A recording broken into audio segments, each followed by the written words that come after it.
¿Cómo están? Bienvenidos, bienvenidas a una nueva edición de La Hora del Comercio por las pantallas de Vive, un programa que está dedicado a los emprendedores, a los soñadores, donde cada jueves vamos conociendo distintas historias y por supuesto el quehacer noticioso. Un programa que es patrocinado por Sideco, la Asociación para el Desarrollo del Barrio Mey y la Cámara Nacional de Comercio. Hoy nuevamente se nos viene un programón porque, como ya es tradicional, Ricardo Meves nos trae una editorial muy atingente a este periodo de vacaciones, porque estamos hablando del comercio regional y todo el impacto que tiene para nuestro país. Así que, Ricardo, por favor, vamos con tu columna.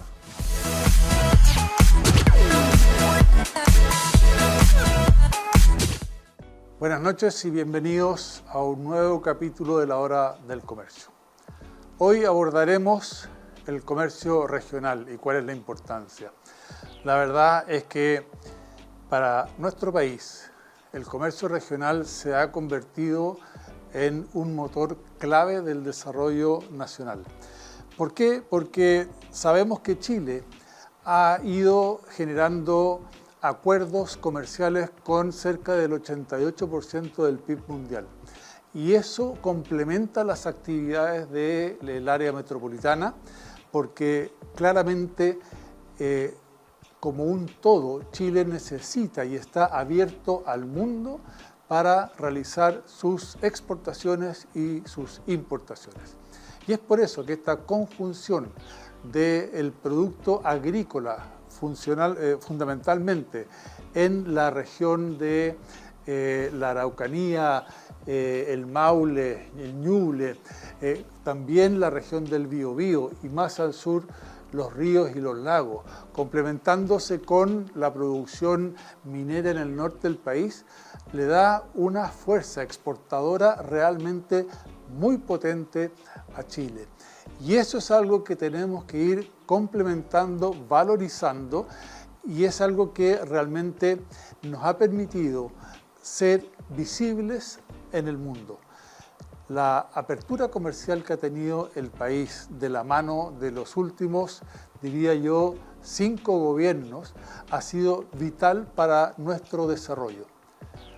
Hay situaciones que complejizan esta apertura y claramente tiene que ver con también la llegada de delitos y bandas delictuales que van descomponiendo nuestra sociedad, y ahí entra el crimen organizado y todo lo que hemos visto en capítulos anteriores respecto de el comercio informal, el comercio ilícito, las bandas organizadas.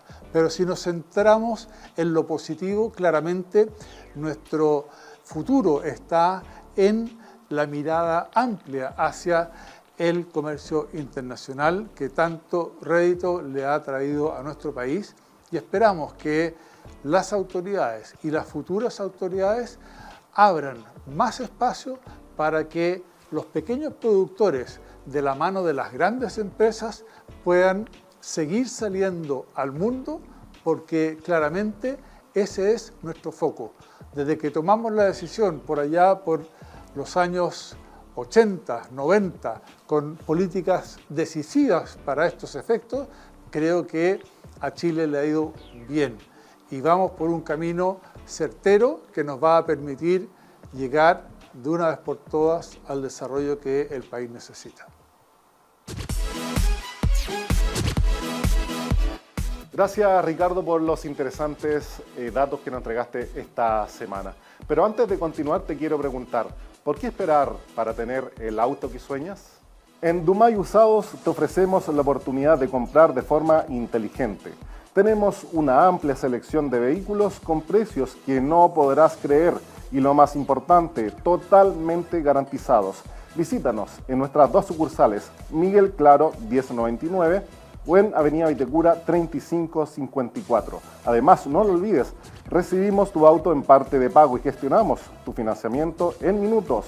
Conoce todos nuestros modelos en dumayusados.cl. Dumay Usados, tu mejor alternativa. Y hoy Adolfo Numi nos trae un tremendo invitado. Va a estar conversando con el ministro de Economía, Fomento y Turismo, Álvaro García, y vamos a conocer cuáles fueron los principales desafíos que nos dejó esta cartera cuando asumió en agosto del año pasado.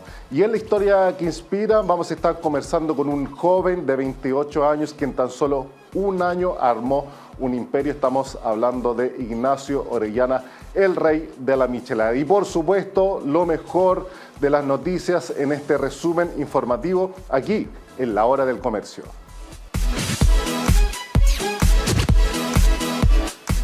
La actividad económica chilena creció un 1,7% en diciembre de 2025, impulsada principalmente por el comercio y los servicios, aunque el dinamismo fue moderado por una fuerte caída en la minería, según informó el Banco Central, mediante el Índice Mensual de Actividad Económica IMASEC.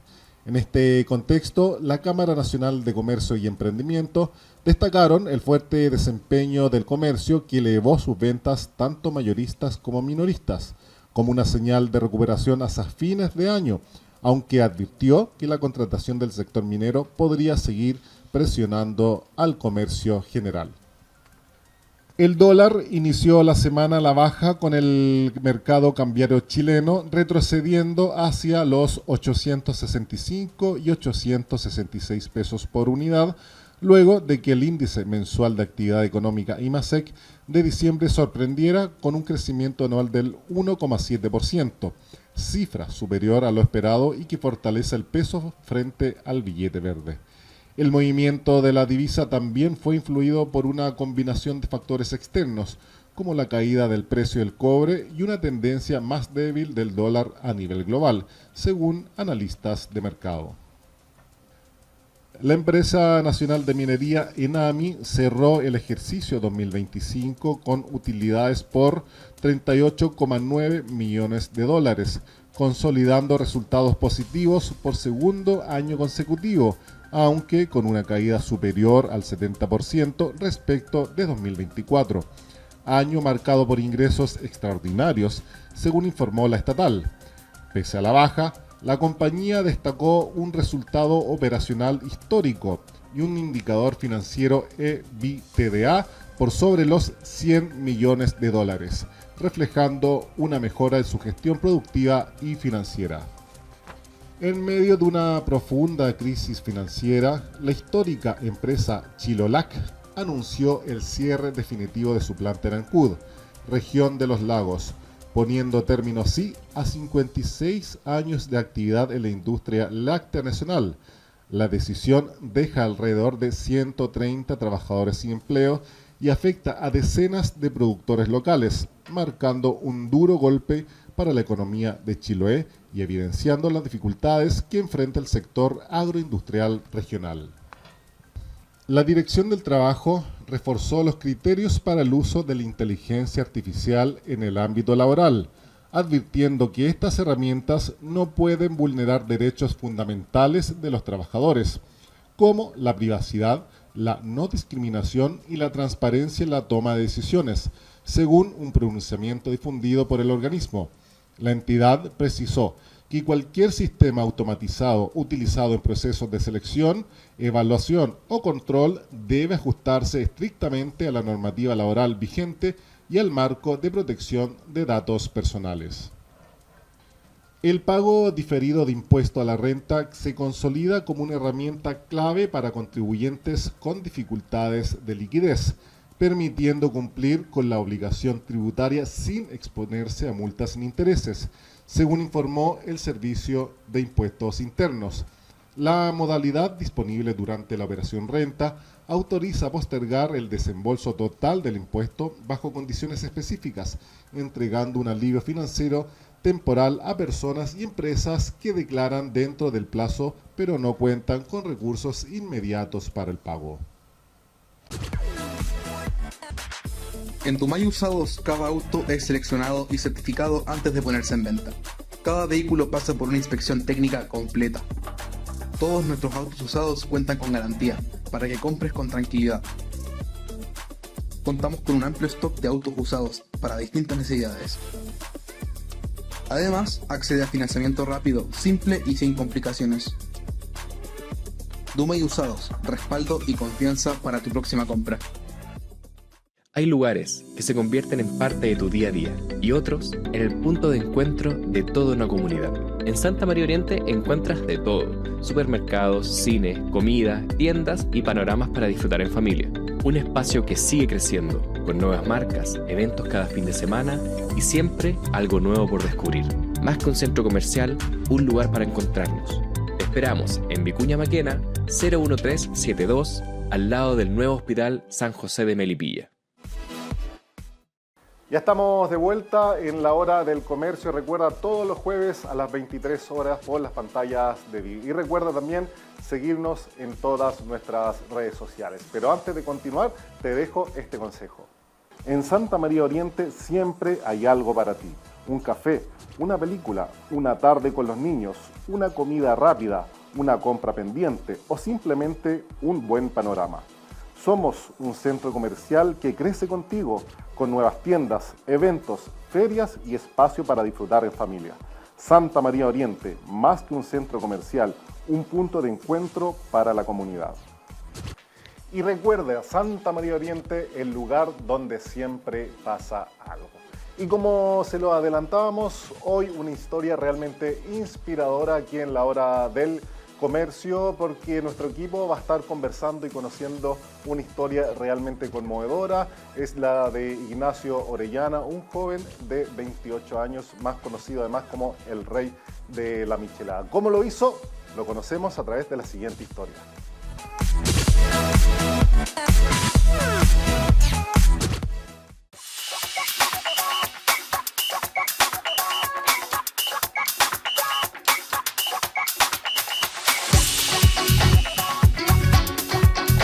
Bueno, mis inicios se remontan mucho a La Vega Central, porque ahí, bueno, estamos ahí con mi familia desde mis bisabuelos.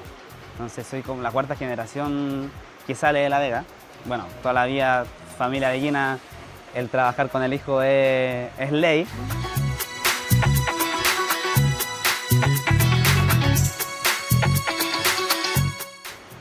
Partimos como familia repartiendo fruta y verdura. Y mi papá el 2014 empieza a cambiar el rubro y se pone con una sanguchería. En uno de los locales que teníamos ahí se pone con la sanguchería Donde el Nano. Ahí yo estaba en el colegio, todavía estaba en tercero medio. Lamentablemente mi papá después, 2020, fallece. Ya casi 6 años. Y bueno, me hice cargo del local. Pandemia fue terrible, aparte con la pérdida, todo, y a mi mamá la echan de la pega justo. Se va a trabajar conmigo el 2020, después de que mi papá fallece. Y ahí empezamos a levantar de nuevo, porque mi papá ya le había hecho crecer bastante la marca, por lo menos el Nano.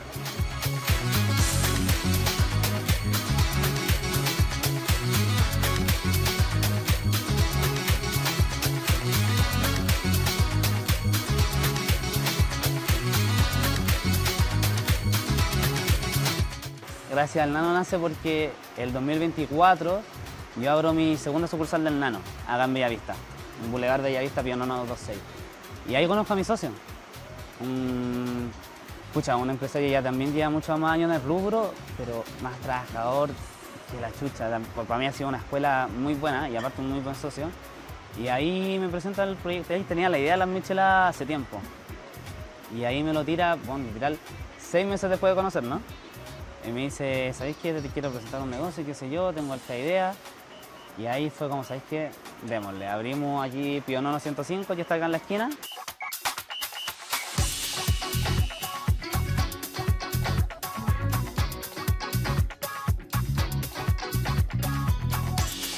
Empezó tan como un emprendimiento y fue escalando tan rápido que, por ejemplo, hasta el 5.º local yo seguía repartiendo la mercadería de cocina yo mismo, ¿cachai?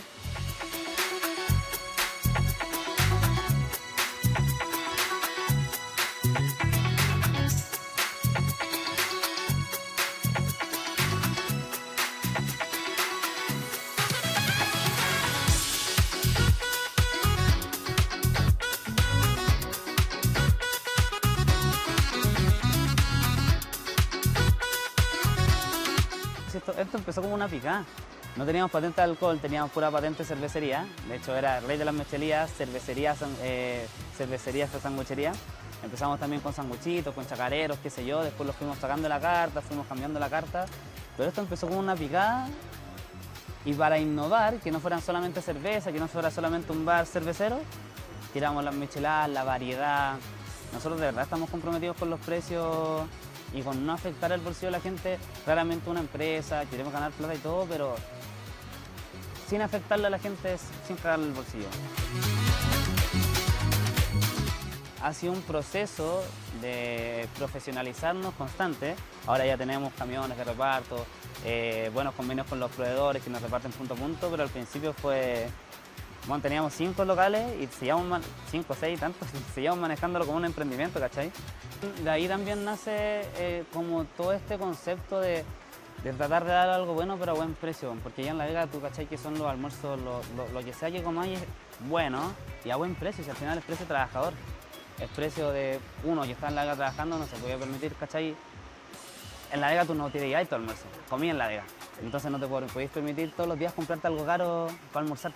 Es imposible.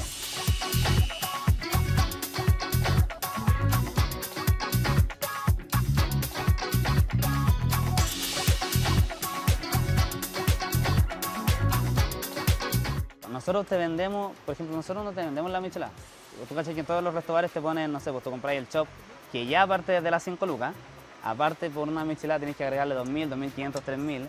Te termináis tirando una michelada simple por 8 lucas, 7 lucas, imposible. Nosotros tenemos el chop de medio litro desde los 2.990 y con esos 2.990, comprándote solamente ese chop, te podéis pedir cualquier tipo de las 15 variaciones de michelada que nosotros tenemos. Agresiva. Ahora ya estamos con 21 locales, de lo que fue esa guaguita, ese pequeño localcito. El emprendedor se tiene que casar con su proyecto. Siempre, tú no podés ver tu proyecto, tu empresa, tu emprendimiento como una pega.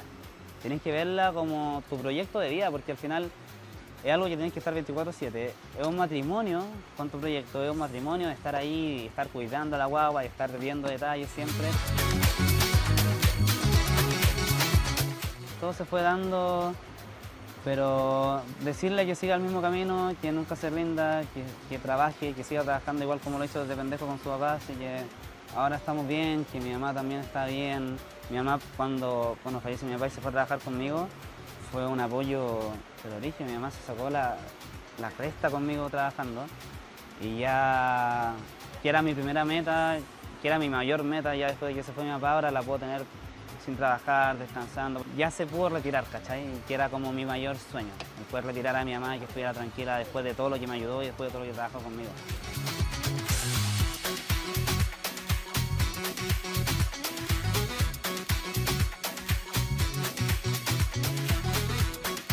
Yo creo que no tenemos tope y no queremos tener tope. Queremos que esto escale, escale, escale y estar toda la vida escalándolo. Nosotros queremos hacer una cadena gigante de esto, tipo, no hay mucho precedente de una cadena de restaurantes. Nosotros creemos que podemos llegar a eso porque no solamente vendemos alcohol, vendemos colaciones, tenemos una carta súper amplia y queremos también, estamos constantemente tratando de mejorar los productos desde la cocina hasta la barra para poder llegar a ser un restaurante muy muy bueno, pero pero con los precios baratos y mantenerlos siempre baratos.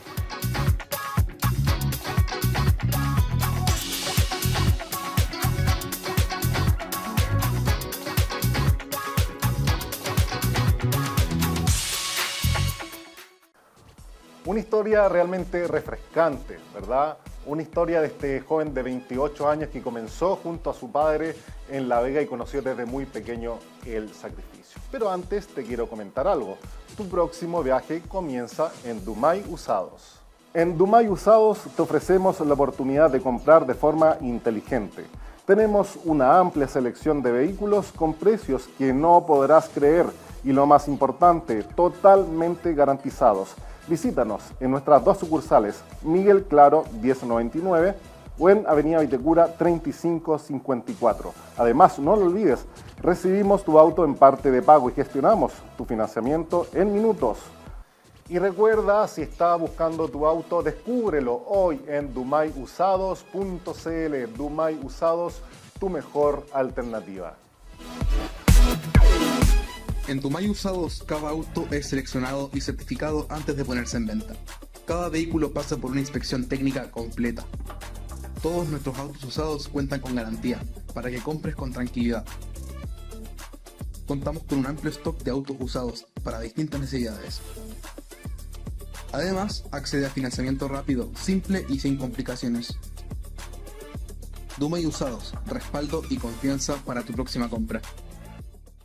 Hay lugares que se convierten en parte de tu día a día y otros en el punto de encuentro de toda una comunidad. En Santa María Oriente encuentras de todo: supermercados, cine, comida, tiendas y panoramas para disfrutar en familia. Un espacio que sigue creciendo, con nuevas marcas, eventos cada fin de semana y siempre algo nuevo por descubrir. Más que un centro comercial, un lugar para encontrarnos. Te esperamos en Vicuña Maquena, 01372, al lado del nuevo Hospital San José de Melipilla. Y ya estamos de vuelta en la hora del comercio. Recuerda, todos los jueves a las 23 horas por las pantallas de Vive. Y hoy Adolfo Numi ya se encuentra en nuestro estudio, como se los adelanté, con un hombre que asumió esta cartera en agosto de 2025 y que ha tenido como propósito, ¿verdad?, fomentar el turismo, el emprendimiento y el desarrollo económico de nuestro país. Estamos hablando del ministro Álvaro García, que ya se encuentra en nuestro estudio, y vamos a conocer cuáles fueron los principales desafíos que tuvo en esta cartera a un mes de dejar prácticamente este ministerio. Vamos, Adolfo. Muy buenas noches, bienvenidos una vez más a la Hora del Comercio, a nuestro ciclo de entrevistas y de conversaciones con personas prominentes, autoridades vinculadas a la actividad del comercio, los servicios y el turismo en Chile. Hoy nos corresponde conversar con el viceministro de Energía, Economía, Fomento y Turismo, Álvaro García Hurtado. Muchas gracias, ministro, por haber aceptado esta invitación. Bienvenido. ¿Cómo está? Muchas gracias, Adolfo. Un gusto estar contigo acá y con quienes nos ven. Ministro, las cifras económicas son objetivas, se han medido, si no se miden no existen. Y tenemos cifras que demuestran que ha venido una evolución positiva en la economía nacional, una inflación que ha sido controlada, una tasa de crecimiento que, si bien no es la que todos quisieran, es creciente. El IPSA ha mostrado cifras récord que no se veían, que nunca se han visto, de hecho. Así es. Y también en lo que tiene que ver con el comercio exterior, la balanza comercial. Tenemos una balanza, un superávit histórico. La inversión extranjera está presente, no se ha ido. Tenemos una tasa de desempleo del 8%, que si bien es una tasa razonable o respetable, también está controlado. A pesar de todo eso, en la última encuesta de percepción ciudadana nos demuestran que la percepción que tiene la gente en general es que la economía en este gobierno marchó peor que en el anterior y que se está entregando una economía peor que la que se recibió. Ministro, ¿Chile se cae a pedazos? Bueno, creo que las cifras que tú das demuestran claramente que no se está cayendo a pedazos.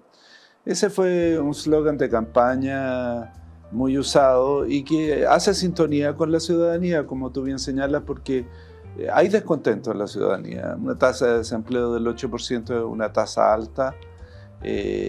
12 años o 14 años de crecimiento en torno al 2% frustra esperanzas de la ciudadanía, especialmente de ciertos sectores, los más jóvenes, que por primera vez en una familia estudiaron en la universidad y no acceden a mejores trabajos que sus padres. Pero los datos objetivos demuestran que la economía está en condiciones de crecer más rápido. En este gobierno se han creado esas condiciones. La tasa de inversión ha crecido muy rápidamente, tanto la nacional como la extranjera. La productividad laboral por primera vez por 2 años consecutivos crece. La inflación, como tú bien recordabas, cae. Por lo tanto, los cimientos del progreso están ahí. Y el mejor indicador de eso son las palabras del futuro ministro de Hacienda, que hace una semana señalaba que Chile se caía a pedazos y ahora dice que estamos en condiciones de crecer mucho más rápido que en el pasado. Esas condiciones no se crean de un día para otro. Ese ha sido el resultado de este gobierno, poner el piso para un crecimiento más acelerado. La informalidad en Chile ha ido creciendo, ministro. Nosotros tenemos tasas de informalidad, en todo caso, superiores al resto de América Latina. Tenemos economías vecinas que están en torno al 85%, al 75%. Eso quiere decir que el 15% de la economía soporta al Estado en países como Bolivia. Pero sigue siendo un problema en Chile que va en aumento. ¿Cuál es su opinión con respecto a la informalidad y de qué manera se puede combatir la informalidad? ¿Qué instrumentos tiene un ministerio como que usted conduce y en el futuro se tienen para revertir esta tendencia? Lo primero importante subrayar es que la informalidad no está creciendo, está decreciendo. Por primera vez en más de una década, Chile ha visto caer su tasa de informalidad de un 28 a un 26%, todavía una tasa alta, mucho menor que el resto de los países de América Latina. América Latina y Chile también históricamente han tenido altas tasas de informalidad. En los años 90 yo recuerdo tasas de informalidad de sobre el 30% a pesar de que la economía crecía bien rápido. Lo que se necesita es acumular crecimiento.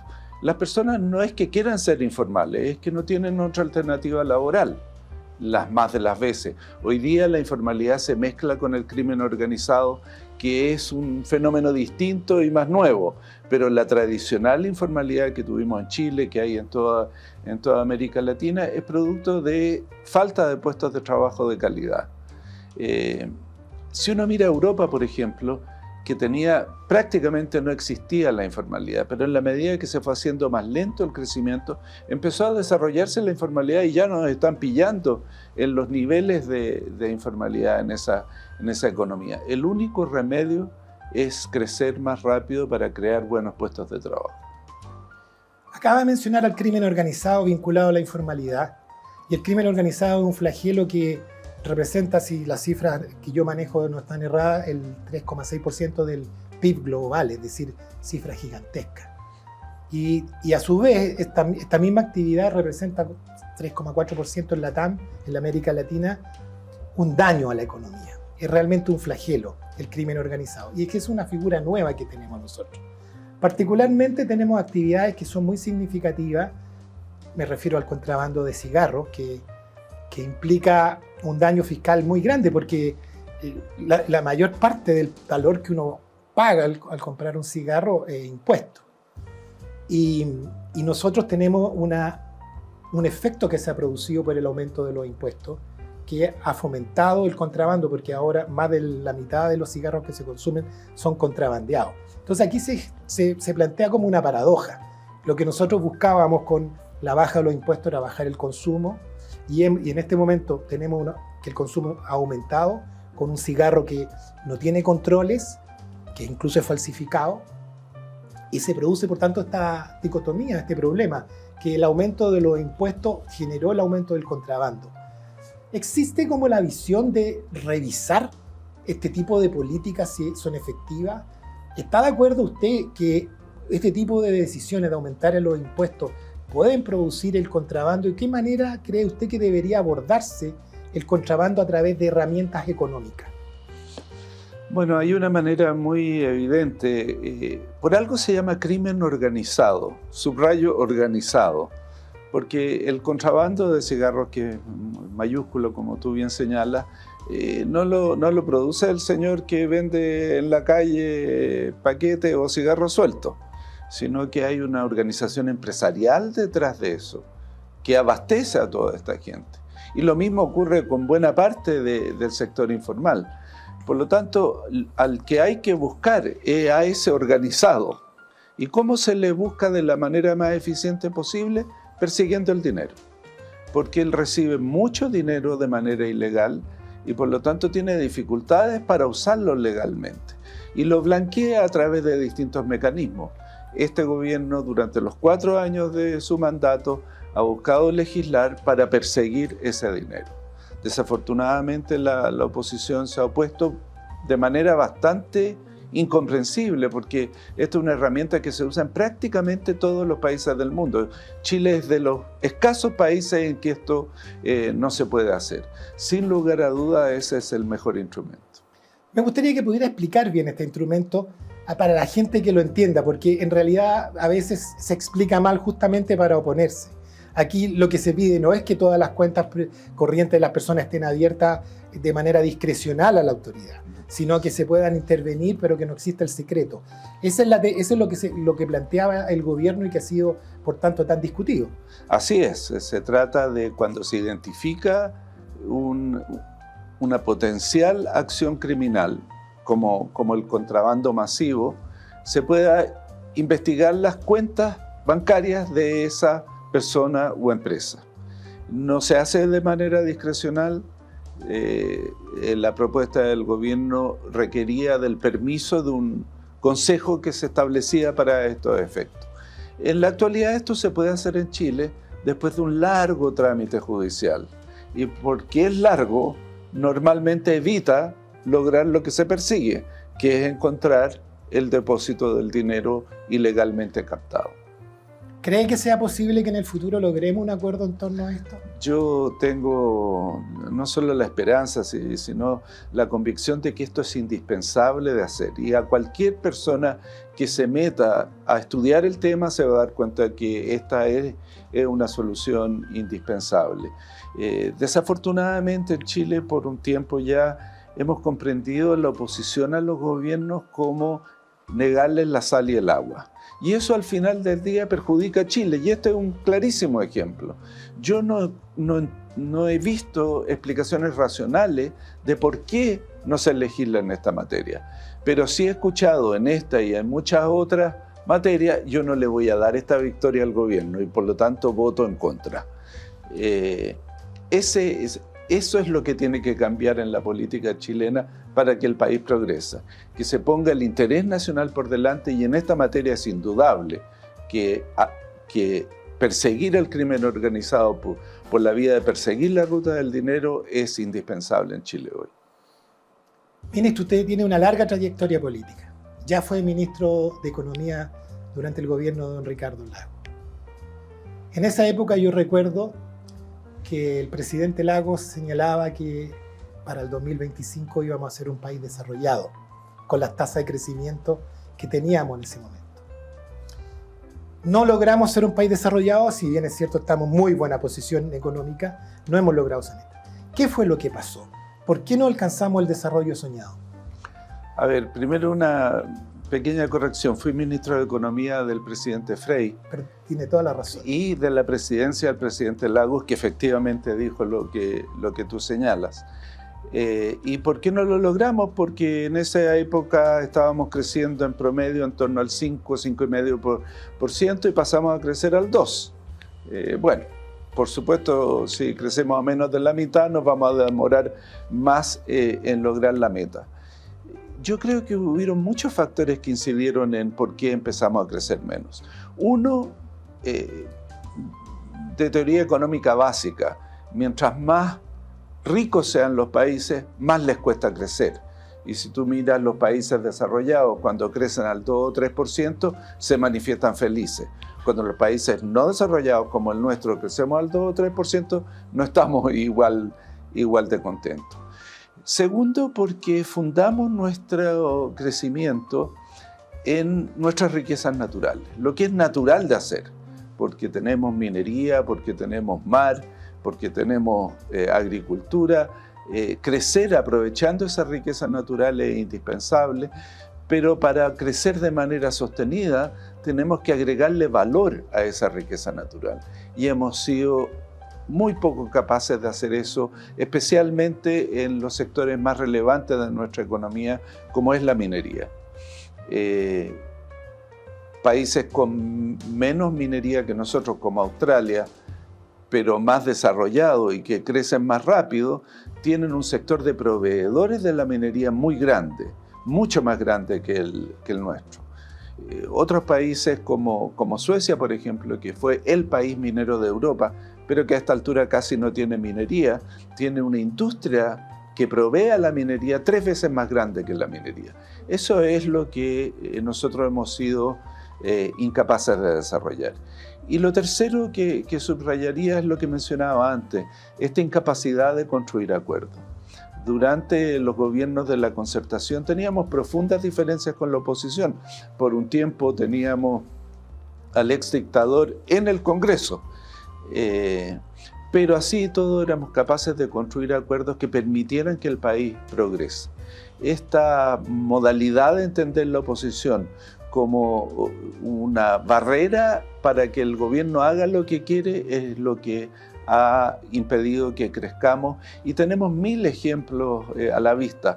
El más triste que está ocurriendo en este momento es la no aprobación del proyecto de Salas Cuna, que le permite a la mujer participar en el mundo del trabajo, y eso por sí solo, si se aumentara la participación de la mujer en el mercado del trabajo, implicaría un salto en el crecimiento muy significativo. Los conflictos sociales, por tanto, traban el desarrollo. Los conflictos sociales son de alguna manera naturales. El rol de la política es atenderlos y construir los acuerdos que requieren para resolver esos problemas. Recordemos el así llamado estallido social de octubre de 2019, que tenía como uno de sus grandes demandas el sistema de pensiones. Y nos demoramos 12 años en modificar el sistema de pensiones. Afortunadamente este gobierno logró hacerlo, pero no podemos esperar 12 años para hacer cambios relevantes que todo el país requiere. Ministro, ¿a qué tasa deberíamos crecer para lograr el desarrollo y cuánto tiempo nos demoraría eso? ¿Es posible alcanzarlo? Sí, es perfectamente posible alcanzarlo y no me cabe ninguna duda que lo vamos a lograr. El problema, como tú bien dices, es cuándo. Yo creo que Chile está en condiciones de crecer entre 3 y 4%, acercándose al 4%.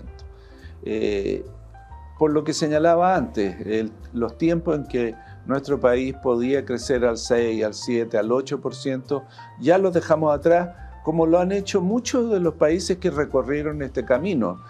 Corea, por ejemplo, que hoy es un país desarrollado, en los años 50 del siglo pasado tenía un producto por persona que era menos de la mitad del chileno. Y creció por bastantes años al 10, 11%, nos pilló, nos pasó lejos, pero hoy día está creciendo a tasas bastante más bajas. Lo mismo estamos viendo en China, que todavía no llega a los niveles de ingresos de Chile, pero ya vemos cómo su tasa de crecimiento empieza a caer. Por lo tanto, postular a una tasa de 4% es un desafío importante para Chile. ¿Hay reformas estructurales que hacer? ¿Tenemos nudos críticos? ¿Cuáles son los grandes problemas estructurales que están trabando el desarrollo del país? ¿Dónde los ve usted? A ver, yo diría que tenemos varios. Uno es que tenemos que seguir aumentando la tasa de inversión.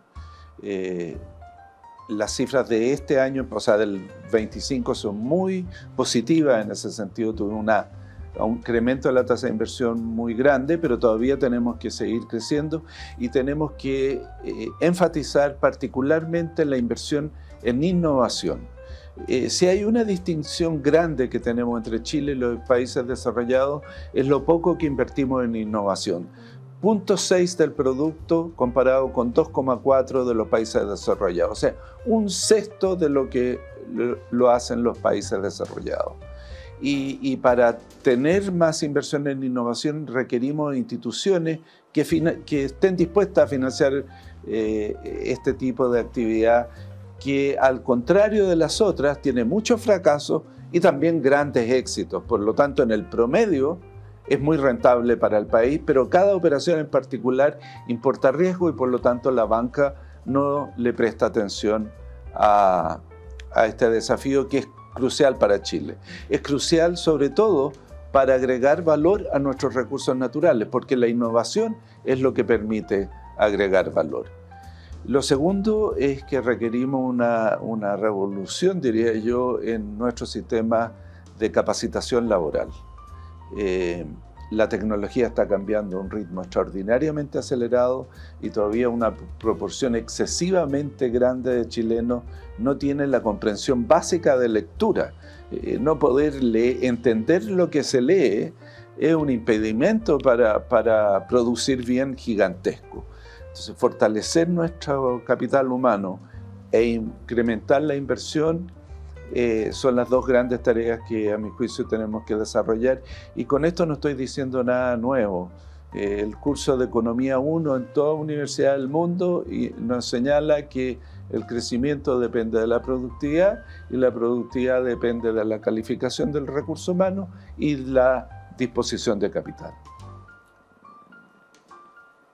Del mundo político y de muchos economistas se considera que la burocracia, la permisología, traba el desarrollo por los tiempos que le impone a algunos proyectos en su desarrollo, y las inversiones se vuelven más gravosas, el costo es mayor.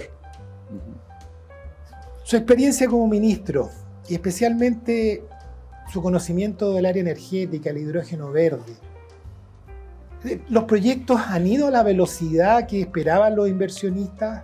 ¿Ha habido quizás muchas pretensiones muy exageradas con respecto a estas inversiones? ¿Es la burocracia, la permisología un obstáculo? ¿Qué ha hecho el gobierno para ayudar a destrabar estos proyectos? ¿Y qué podemos esperar también del efecto que produzca en la economía? ¿Si es tanto un lastre o no? A ver, partiría por hacer varias distinciones. Burocracia de permisos, ¿no? Porque en Chile ha cundido esta noción de que el Estado es incapaz, de que sobran los apitutados, etcétera, etcétera. Cuestión que es bien poco efectiva. El sector público chileno no es excesivamente grande, está bien dotado de capacidades. Creo que es una visión equivocada echarle la culpa al funcionario público. De que hay excesiva cantidad de permisos es evidente, y afortunadamente en este gobierno se ha avanzado mucho en resolverlo. Cuando yo era ministro de Economía con el presidente Frei, no me acuerdo si...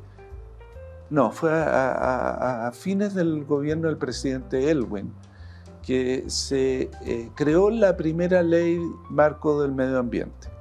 O sea, hasta principios de los años 90 no se protegía el medio ambiente en Chile.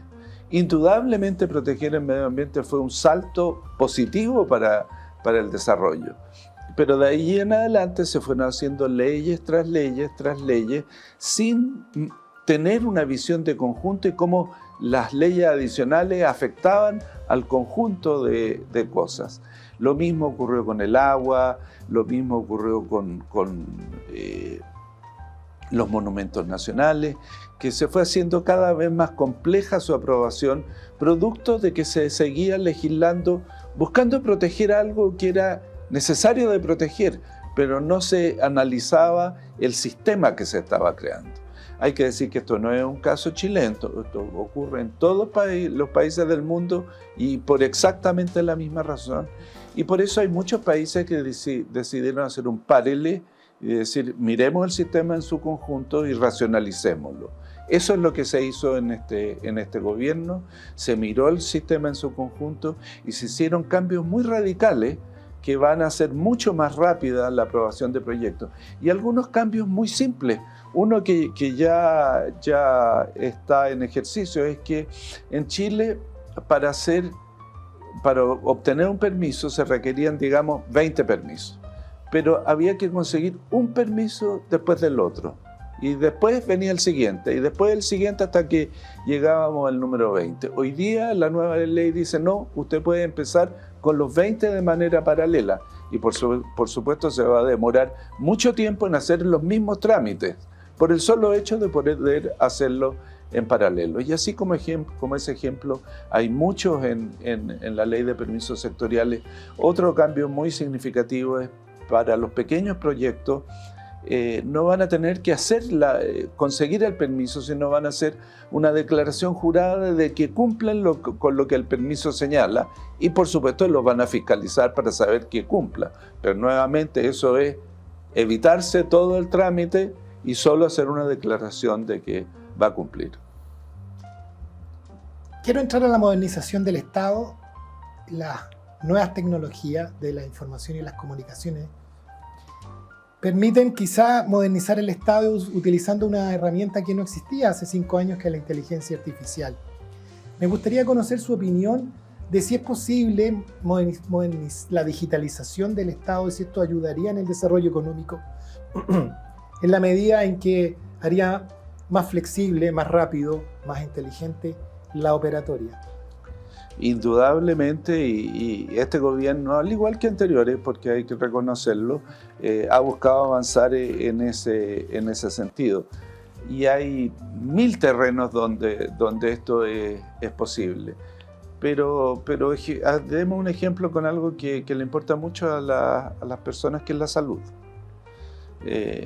Si usted se va a hacer un examen a un centro médico y lo quiere comparar con el examen que se hizo el año anterior para ver cómo están las cosas, bueno, si no se hizo el examen en el mismo centro médico, no va a poder compararlo porque la información no está integrada. Por supuesto que integrar la información de todo el sistema es indispensable para que la persona sepa cómo está y para que el médico que lo atiende también pueda ver su evolución.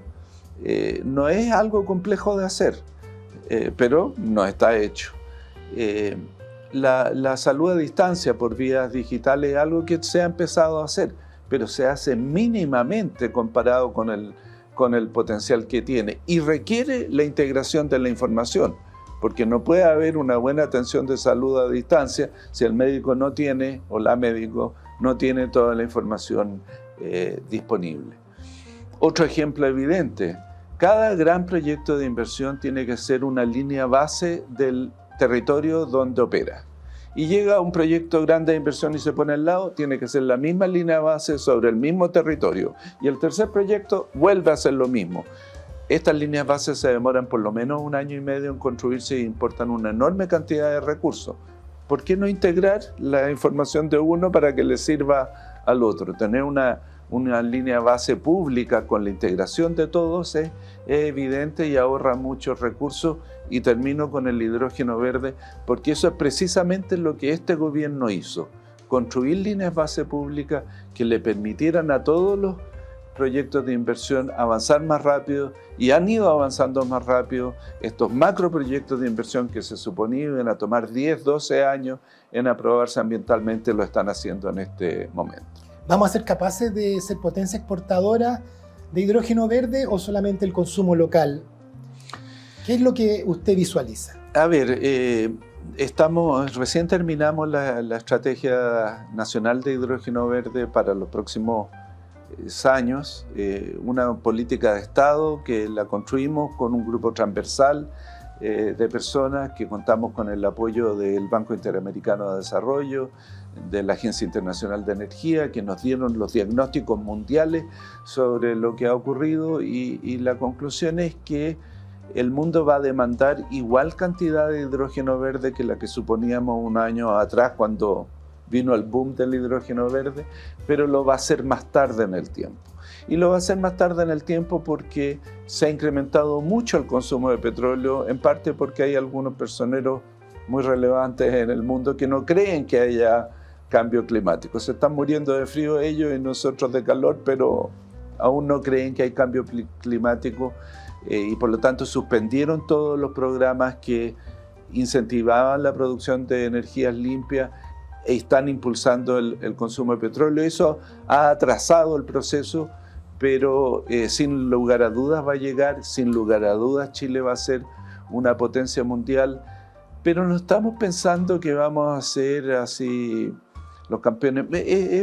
Doy los números porque son muy ejemplificadores. La proyección es que el 75% de la producción mundial de hidrógeno verde va a ser consumido en el país donde se origina. Local. Entonces la demanda local sí va a ser muy importante y para nuestro país es muy importante. El 25% restante se va a exportar de países productores. Si nosotros aprobamos y echamos a andar todos los proyectos de inversión que han llegado a Chile, incluso aquellos que la semana pasada hubo uno que dijo que no iba a continuar, incluyendo eso, abasteceríamos solo el 6% de la demanda mundial. Por lo tanto, con gigantescos proyectos como los que han llegado a Chile, estamos postulando tener una proporción bien pequeña del mercado mundial.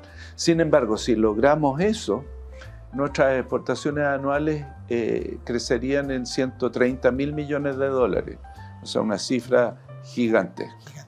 Por tanto, podría ir de la mano de nuestro soñado desarrollo, de la mano del hidrógeno verde, o sea, de la transición energética. Sin lugar a duda ayudaría a que creciéramos más rápido. No va a ser como es la minería actualmente para Chile. Bien. La minería va a seguir siendo un sector bastante más importante que el hidrógeno, pero el hidrógeno va a abastecer a la minería va a usar explosivos en base a hidrógeno verde y por lo tanto limpios, va a usar transporte en base a hidrógeno verde y por lo tanto limpio. Nuestra agricultura va a usar fertilizantes en base a hidrógeno verde también limpios, por lo tanto no solo vamos a exportar más, sino que vamos a fortalecer nuestras actuales actividades productivas. Ministro, pasando a otro tema, de la protección del comercio, este es un programa del comercio, ¿cómo se protege el comercio nacional de algunas políticas de otros estados, el dumping, la competencia desleal? ¿Y cuál es su opinión en relación al fenómeno de los malls chinos? ¿Es para usted un modelo de mercado, una estrategia comercial?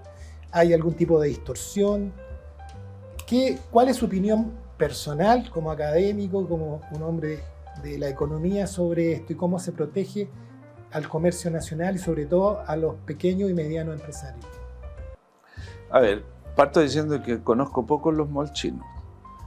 Creo que fui una vez a uno y hasta ahí llega mi conocimiento. He leído que muchos de ellos incumplen la ley chilena, particularmente la de carácter tributario, y eso evidentemente es competencia desleal. Y el remedio para esa enfermedad es fiscalizarlo y hacer que cumplan. También hemos sabido de distorsiones en los niveles de exportación de China en general. Vimos lo que pasó con Huachipato, se tomaron medidas que son las únicas que se pueden tomar para impedir el dumping, pero vemos que hay estrategias, por ejemplo, en el hidrógeno verde. Una de las grandes dificultades que tiene el mundo, salvo China, para producir hidrógeno verde es que los electrolizadores indispensables para su producción solo provienen de China y tienen costos muy elevados, pero esos mismos costos no se reflejan en China. En China los electrolizadores son más baratos que en el resto del mundo y por supuesto hoy día China es el país que produce el hidrógeno verde más barato del mundo. Por lo tanto, nuestro empeño está en evitar esa distorsión de mercado, pero también en construir capacidades propias, cosa que se ha hecho en el caso de hidrógeno verde. La Corfo tiene un programa de fomento a la producción de electrolizadores que podrá ser el electrolizador en su conjunto o partes de él, pero ir creando capacidad propia. Y el resto de los países están avanzando en la misma dirección, por eso se prevé que el precio de los electrolizadores va a bajar en el tiempo y con ello el precio del hidrógeno verde. Evitar distorsiones y construir capacidad propia es nuestra herramienta. Ministro, pasado rápido el tiempo, ya estamos terminando. Me gustaría que nos diera un mensaje, su visión del futuro, de cuáles son los grandes desafíos y cómo cree usted que tenemos que enfrentarlos, lo que tiene que ver con inversión, productividad y transición energética. A ver, yo diría que hay una cosa previa a toda esa, o que es el piso para que esas cosas ocurran, y que volvamos a ser un país capaz de construir acuerdos. Todos estos desafíos, la industria del hidrógeno verde, fortalecer la productividad, mejorar la calidad de la educación, incrementar la inversión y por lo tanto la seguridad para el inversionista, son esfuerzos sistémicos donde el país en su conjunto tiene que intervenir. Y para que ello ocurra es necesario construir acuerdos. Hemos visto enormes dificultades en el ámbito político para construir acuerdos, y ojalá eso mejore, y la reforma del sistema político va a ayudar a que eso ocurra. Pero si uno mira las buenas experiencias mundiales en esta materia, constata que los grandes acuerdos país se construyeron a nivel social, no político.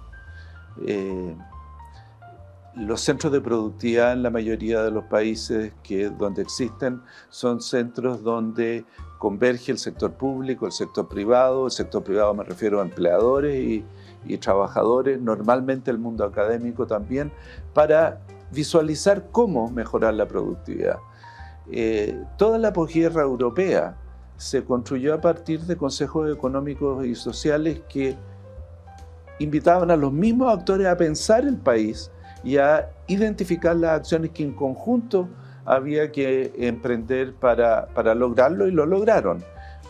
China, Singapur, Finlandia, Noruega, los países, España, de reciente crecimiento, el mismo instrumento.